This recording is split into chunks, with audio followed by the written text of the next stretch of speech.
Kalau kita membaca 3 ayat ini, yang pertama Allah akan memberikan kemudahan rizki, Allah akan memberikan kesuksesan dalam berusaha.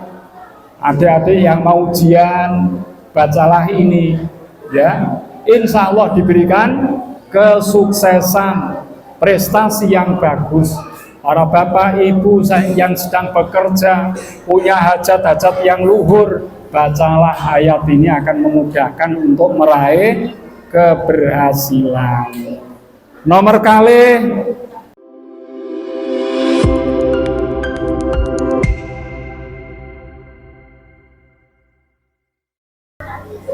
Assalamualaikum warahmatullahi wabarakatuh.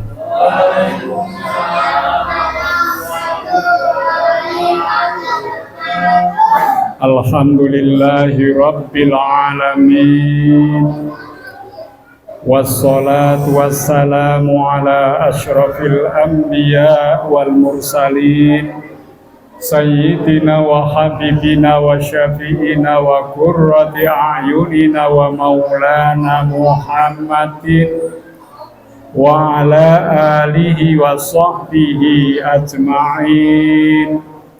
Rabbi shrahli sadri wa yassirli amri wahlul 'uqdatam min lisani yafqahu qawli bi rahmatika ya arhamar rahimin.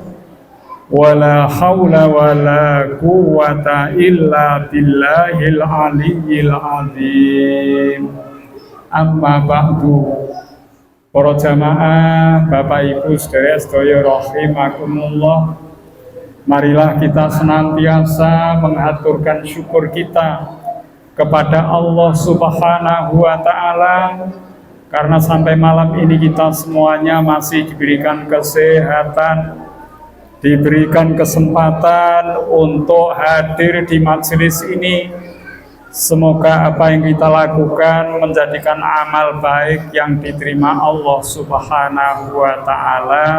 Amin ya rabbal alamin. Sholawat salam semoga tetap terlimpah kepada Nabi kita Muhammad sallallahu alaihi wasallam, keluarganya, sahabatnya. Semoga kita semuanya, keluarga kita, orang tua kita, pada hari kiamat dapat memperoleh syafaatul uzma. Amin ya rabbal alamin.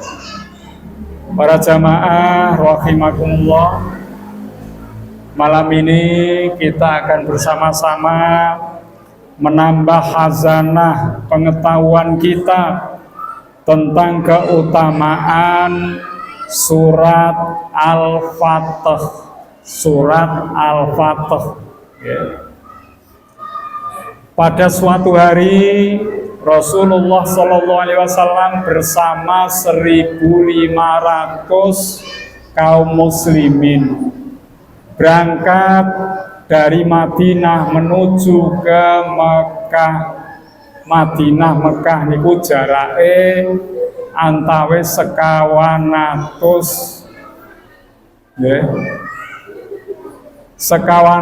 kilometer.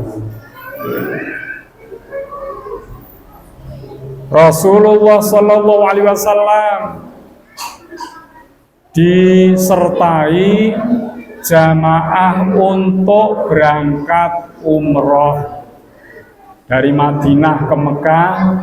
Niki terjadi tahun 6 Hijriyah.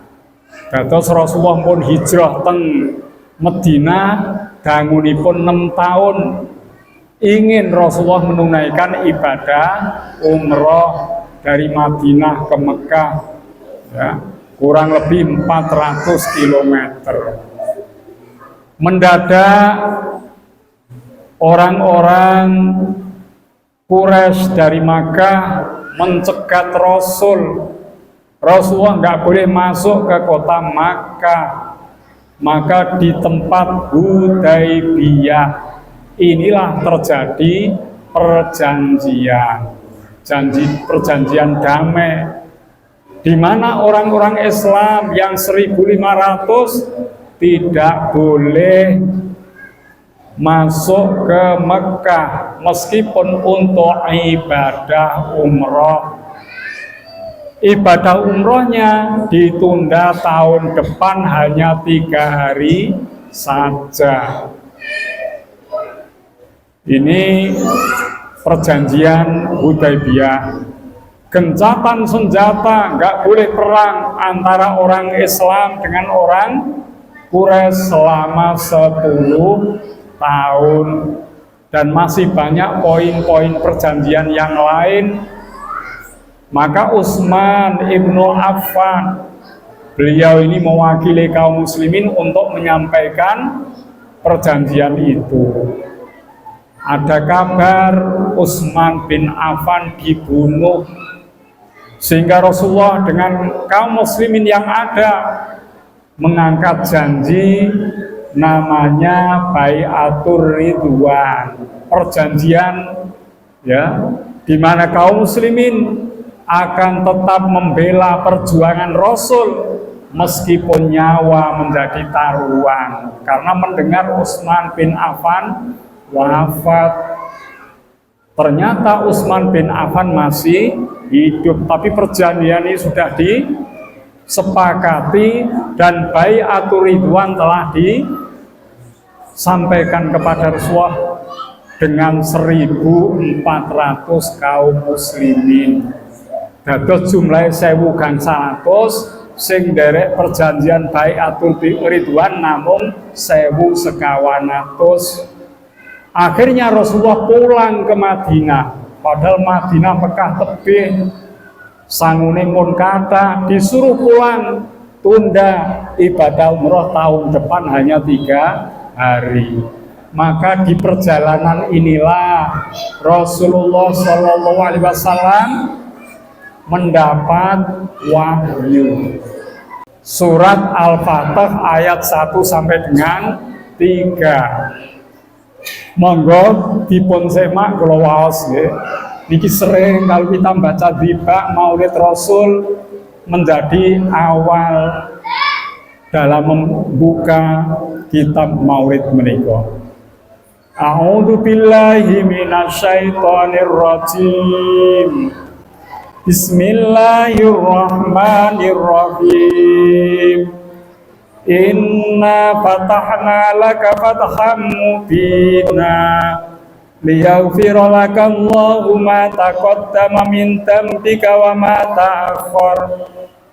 ma ta'akhkhara yutimma ni'matahu 'alaika wa yahdiyaka siratan mustaqima wa yansuraka Allahu nasran 'aziza. Ini 3 ayat maknanipun inna fatahna, sesungguhnya kami telah membuka, memberikan kemenangan laka kepadamu, kepada Rasulullah, kepada kaum muslimin, fataham mubina, dengan kemenangan yang nyata. Jadi ayat pertama disampaikan bahwa Rasul mendapat kemenangan yang nyata padahal belum perang. Lalu kemenangan apa ini? Perjanjian Hudaybiyah merupakan titik awal kemenangan kaum muslimin. Dados nek zaman sakniki modern wonten perjanjian demi perjanjian untuk menciptakan keamanan. 1.500 tahun yang lalu Rasul sudah melakukannya. Kalau bulan-bulan ini Amerika, Iran ya ingin menciptakan perjanjian damai, Rasul 1.500 tahun yang lalu telah melakukannya. Dan ini sebuah kemenangan. Tanpa perang mereka saling menyepakati hal-hal baik. Dados perang itu ya hanya dilakukan bila memang perlu. Kalau bisa dilakukan damai, maka perang tidak perlu dilakukan. Dan ini sebuah kemenangan yang besar ya. Kemenangan tidak harus lewat perang. kula jenengan mendidik anak-anak kita berhasil jadi anak soleh solihah, kita telah menang. Kula panjenengan berjuang, usaha, bekerja, dapat banyak harta, rizki, kita telah menang, ya, serta kemenangan yang lain. Liyaghfira laka Allahu ma taqaddama min dzambika wa ma ta'akhkhar, supaya Allah mengampuni dosa-dosamu yang telah berlalu maupun yang akan datang.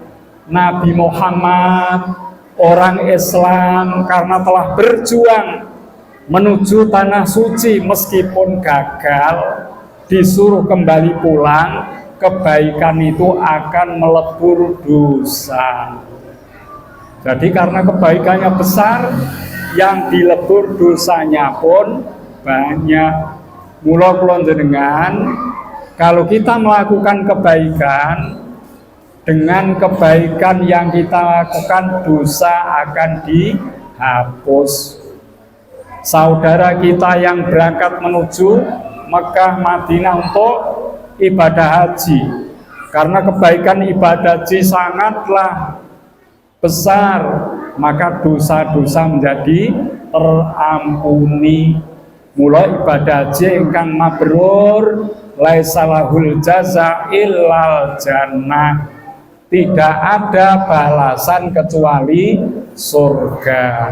Dan iki nggih, wa yutimma ni'matahu 'alaika wa yahdiyaka siratan mustaqima.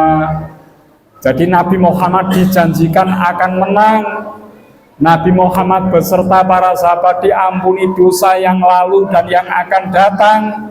Yang ketiga, wa yutimma ni'matahu 'alaika, dan akan disempurnakan nikmat untukmu, untuk Rasulullah, untuk sahabat Rasul.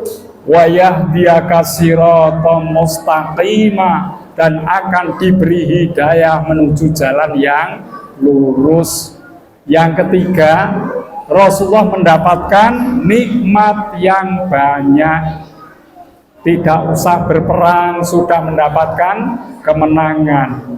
Meskipun amalnya gagal dilakukan untuk umroh, sudah mendapat ampunan. Ini merupakan nikmat yang besar.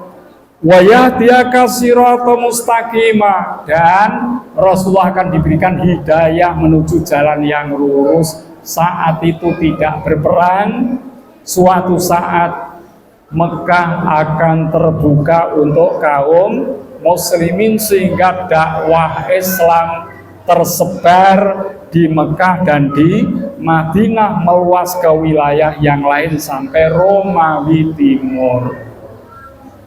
Wa yansurakallahu nasran aziza, Allah subhanahu wa ta'ala berjanji, wa yansurakallahu, Allah akan menolongmu wahai Rasulullah, laka kepadamu, nasran aziza, dengan pertolongan yang luhur, dengan pertolongan yang utama. Ini janji Allah bahwasanya ajaran Islam akan tersebar luas dan Allah akan memberikan pertolongan kepada Rasulullah dalam berdakwah. Maka ayat ini Rasulullah menyampaikan, aku mendapat wahyu yang lebih aku cintai daripada terbitnya matahari di pagi hari. Ini sangat dicintai oleh Rasul. Apa keutamaannya? Dari kandungan ayat yang disebut tadi, kula jenengan menawi maos 3 ayat ini, para bapak ibu sekalian, ya, mengke kula waos malih, mengke kula share teng grup, ya. Kalau kita membaca 3 ayat ini, yang pertama, Allah akan memberikan kemudahan rizki, Allah akan memberikan kesuksesan dalam berusaha. Adik-adik yang mau ujian, bacalah ini, ya. Insya Allah diberikan kesuksesan, prestasi yang bagus. Para bapak ibu yang sedang bekerja, punya hajat-hajat yang luhur, bacalah ayat ini akan memudahkan untuk meraih keberhasilan. Nomor kali ya, Allah Subhanahu wa taala tadi menyampaikan bahwa Rasulullah akan diampuni dosanya. Nek kula jenengan maos 3 ayat ini, maka Allah Subhanahu wa taala akan menjaga diri kita, keluarga kita, harta benda kita dari hal-hal yang buruk. Kalau Rasul diampuni dosanya, tidak jadi berperang, kalau kita baca ayat ini, maka akan dihindarkan dari hal-hal yang buruk. Lalu apalagi? Kita semuanya akan mendapatkan petunjuk dari Allah Subhanahu wa taala, mendapat hidayah. Yang asalnya berat dalam beribadah menjadi ringan ibadahnya. Yang asalnya ya sholat, sodakohnya, amal yang lain masih belum sempurna, setelah mendapat hidayah akan menjadi lebih sempurna. Ini harapan kita semuanya mendapatkan hidayah Allah. Yang terakhir, nek kula jenengan maos 3 ayat ini, maka Allah Subhanahu wa taala akan memberikan pertolongan di saat kita terpuruk, di saat kita dalam kesulitan. Ada jalan keluar, ada solusinya dengan pertolongan Allah Subhanahu wa ta'ala. Lalu kapan membacanya? Minimal setelah sholat subuh dibaca 7 kali. 7 kali nggih. Monggo dipun dereki waosanipun nggih. Dipun dereki kula waos panjenengan derek nggih. Mangke nek sampun dipun share materinipun saged dados amalan setiap habis sholat subuh, dengan harapan kita mendapatkan keberhasilan, kesuksesan, dijaga diri kita, keluarga kita, harta kita dari hal-hal yang buruk, diberikan petunjuk oleh Allah, serta dalam kesulitan kita mendapatkan pertolongan Allah Subhanahu wa ta'ala. Diikuti nggih, jadi semuanya nggih. A'udzu billahi minasyaitonir rajim. Ayo bersama. A'udzu billahi minasyaitonir rajim. Bismillahirrahmanirrahim. Ayo. Inna fatahna laka fatham mubina. Ayo. Inna fatahna laka fatham mubina liyaghfira laka Allahu ma taqaddama min dhanbika wa ma ta'akhkhar. Liyaghfira laka Allahu ma taqaddama min dhanbika wa ma ta'akhkhar wa yutimma ni'matahu 'alaika wa yutimma ni'matahu 'alaika wa yahdiyaka siratan mustaqima wa yahdiyaka siratan mustaqima wa yansuraka Allahu nasran 'aziza wa yansuraka Allahu laka nasran 'aziza. Shadaqallahul azim. Mungkin dituliske nggih atau dicari di Al-Qur'an. Sampun cekap pun jelas wae nggih. Jelas nggih. Mugi-mugi saged dipun amalke. Kadosipun cekap mbok bilih anggen matur wonten kekirangan, nyuwun gungipun pangsami, wallahul muwaffiq ila aqwamit thoriq. Wassalamu alaikum warahmatullahi wabarakatuh. Monggo Pak Waris.